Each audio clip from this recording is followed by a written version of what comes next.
Good evening, everybody. Instead of good morning as usual, it's about 5 o'clock, about an hour before sunset. Usually around 6:30 it gets pretty dark. So thought to update a few things. This video's a little bit about everything, but mostly things that make you go, and leaves you dumbfounded sometimes. So I've been having a little more difficult time with my health, trying to do a sugar detox, carbohydrate detox, and it's much more difficult than you think. So I'm suffering with that, and the Parkinson's, and the diabetes, type 2 probably. So numerous health issues. Still trying to roll along.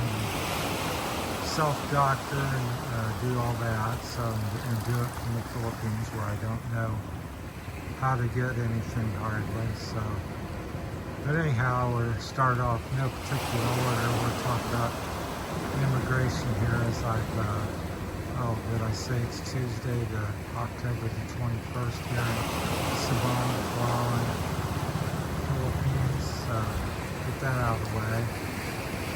Well, I've been talking to numerous expats here. There's about 6 of us that have moved here from various different countries: Australia, Germany, America, England. It seems nobody's really got their visa nailed down, even after as many as 30 years. I'm one of the newer guys at about the 3-year mark.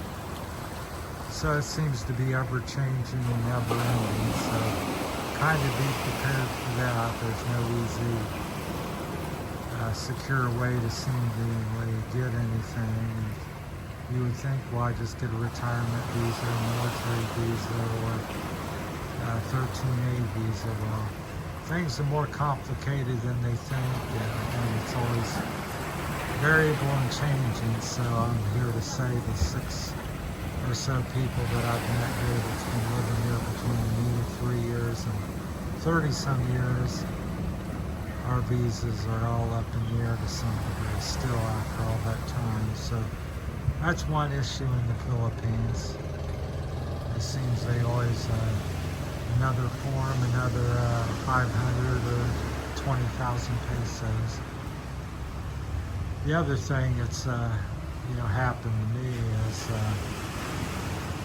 just always different things. We'll talk about a phone incident I have here. Got an iPhone, went to the local phone store, a small little store. Thought I'd try to get it fixed here instead of going to the big city, because they just need the port cleaned out where you plug in. So I went up to the phone store here and said, I think I need a cleaning. Can you blow this out real quick? No, sir, it's delicate. You have a very expensive phone. I said, well, I'm not feeling well often. I said, well, how long is that going to take for you to look at it? Because I obviously can't give a price if it's maybe something broken or something potentially, but I don't think so. As we're looking at some of the things, they're getting ready for a fiesta, so that's some of the stuff they're remodeling. We'll look out here as we talk. And so she says a couple hours by the time we get to it and get it done. So I walk upstairs, I'm sitting right above the place there, and sit down a minute, and then I said, I'll get up and see about a cordless charger as well. Walked down and said, phone's fixed, sir. So 15 minutes work at the most. He said you had dirt and sand in your phone. I'm like, okay. They had to take it all apart, supposedly. Said it was an expensive phone, and I said that just needed cleaning, no parts. So after about 15 minutes, they said 5,200 pesos, sir. I'm like, really? I didn't want to argue the day about it because I wasn't feeling well, so I told Michelle to go down and pay the bill. But so today I was talking to tourist police here and sat down and chatting with him about different issues I've had here as an expat. And I said, well, what would you pay to clean your port on your phone? He said, well, probably 250 to 500 peso top. And I said, yeah, I thought the same thing, about 50 peso on the low end, 500 on the high end. I said, how about 5,200? He just said, yeah, that's a big, ongoing problem for expats and stuff.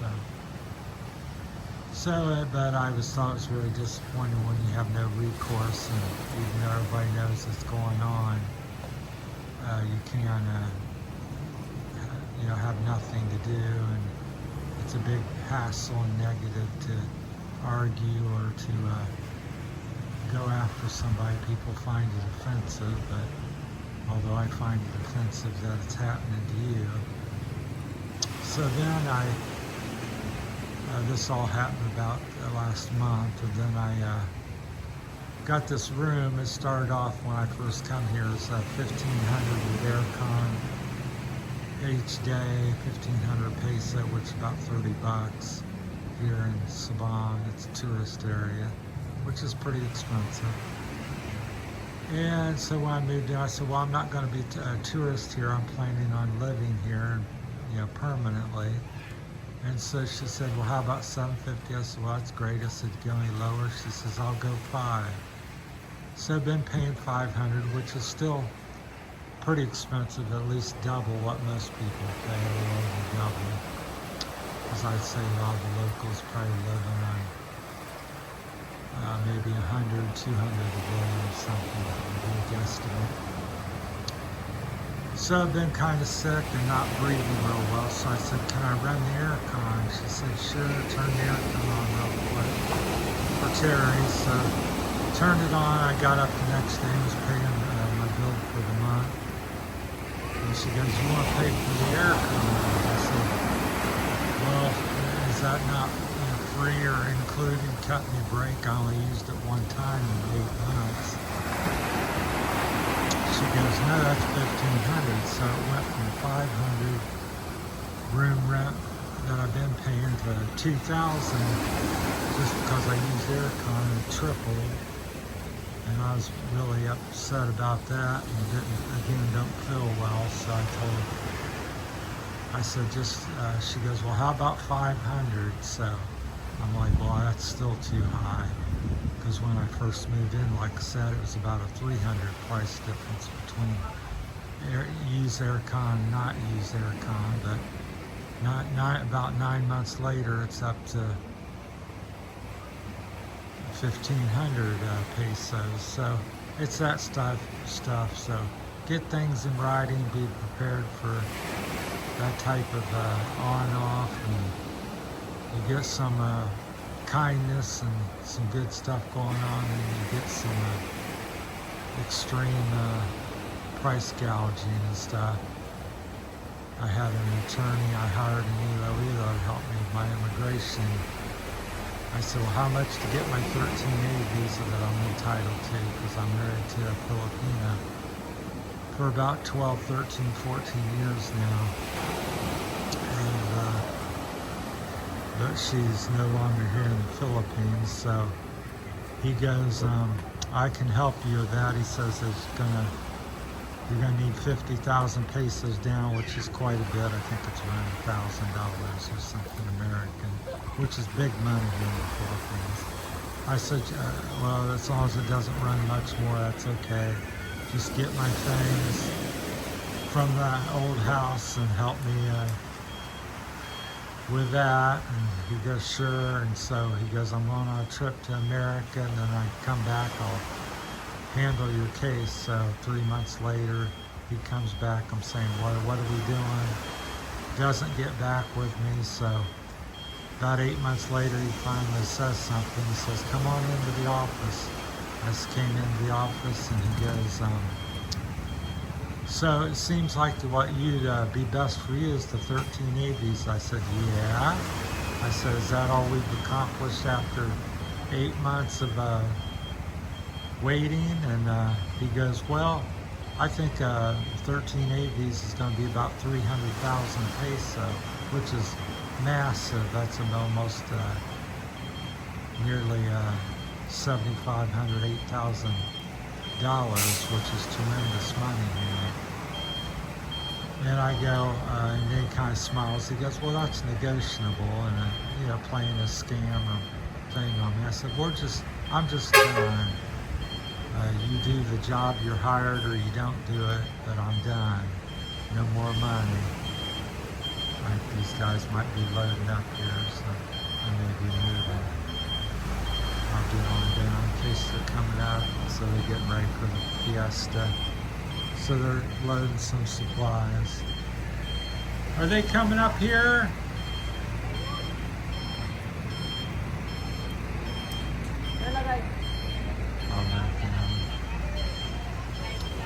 So that type of stuff goes on. There's a lot of good, but there's also a bit of bad here. So that's some of the negative stuff. Things always evolving, changing, and that's why I said in many of my videos, and as an expat, you're always going to be an expat here, not really accepted, and everybody, not everybody, but majority of people, probably 60–80%, are going to always look at you as rich and charge you extra. So, as people like to coin the phrase, skin tax. So, I just very old-fashioned and fair about stuff. I think if a Filipino comes to America and they do the job of somebody making $100,000–200,000 a year, I think they should be paid that, not paid $5 an hour, because that's what they're used to getting here. So yeah, they're putting up some sheathing and stuff. So got a little bigger truck there. So, but that's my thought: is just treat people fair. You got to make some money, you're in business, but how much money is, a bottle of water? I've seen it up towards 100–200 pesos per bottle to as little as 5 to 20 pesos. So what's a bottle of water cost? Why does that have to be so variable? So it just got done raining here pretty heavily about an hour ago, so that's why everything's really wet. My voice is going out. So, but yeah, not feeling too well, having a hard time breathing, and need to use the restroom. Got a bunch of issues going on, trying to get some assistance and get people to understand that we got all this and that going on. So it's been quite difficult lately, and I think I'm going through keto or sugar or carbohydrate withdrawals. I guess they just unloaded some panel and they go back up there eventually. Waiting on the shelf she's cleaning up. I assume she'll figure out where I'm at. So, but there's a lot of good people here. The country's very beautiful. It is affordable, but not so affordable because of all the extra money you're going to pay. So, if you paid what it cost, I would say it's a major deal here, but because things are often twice or 10 times what they should be, then it's not such a great, terrific deal after all. So it's still a deal, but not so much. Like I said, I just think that treat people fairly and with respect, and what does something cost, and if you say you're going to do something, get it done. So, but anyhow, living in a beautiful area, it's picture perfect, and got the white sandy beach, got the blue water when the sun's shining, warm, a lot to be thankful for, and a lot of good things. Beautiful mountains in the backdrop, as you can see. So that's just some of the things. I think it's only fair to talk about, try to address everything, not just show you beautiful scenery, kids smiling, all the sunshiny things, but I try to err on that side. I don't like to try to paint people or things in a bad light. So, but realistically, it is what it is. It's both good and bad. People go, oh, why don't you stay in America, go back to America? Well, many things just like that in America. You make $1,000 500 or 1,000 a day in America potentially or more, and it's quickly gone. Go get groceries, $300 or $400. Go get gas, another 100, 200, 300, depends on what you're doing, and so it quickly goes. So I always tell people you can make big money in America, but you're also spending big money. So this is the little underground river where it launches here. That's the shelters where the people meet and take the tour boats out. So that's what Sabon's most famous for, is the underground river, which is about 20, 30 minute, probably 20 minute, 25 minute ride across the bay here over to, I think, that little cove where the fog cover is near the bay. So it's definitely a must do and must see when you come to Palawan. Alright, that's my time. Sorry to have don't sound so good or something, but that's just not feeling well, and plus I just wanted to share something that's been going on. So that's some of the issues I've had over the last 3 years. Not all, but some. So expect to have them type of same things potentially happen to you if you come to the Philippines. And I think the more you can roll with stuff, the better off you are. So problems everywhere in the world. I'm not just pointing out, trying to paint anybody in a bad light. Just, it is what it is. But that's been my experience. So thanks for watching, everybody. Have a great week. We're keep informed. You got any questions or comments, feel free to disagree or agree. It's not your privilege to do so. So it doesn't offend me at all. So, alright, that's the dog up on the stage. Got 4 or 5 dogs that are my friends here. So didn't sleep very good last night. Probably got an hour or 2 at best sleep.